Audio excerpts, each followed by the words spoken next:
আসসালামু আলাইকুম। আজকে আমার একটা মেশিন নিয়ে কাজ করতেছি, ফুজিকম টেকনোলজি। মেশিনটা অনেক আগের। সো মেশিনের সমস্যা অলরেডি আমি আপনাদেরকে দেখাইছি।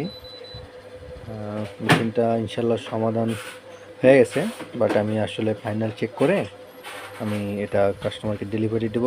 এটা ফাইনাল চেক করার জন্য আমি জোড়া দেব, আর যদি কোনো সমস্যা ফাইন্ড আউট হয় তো ওটা আমি সলভ করব।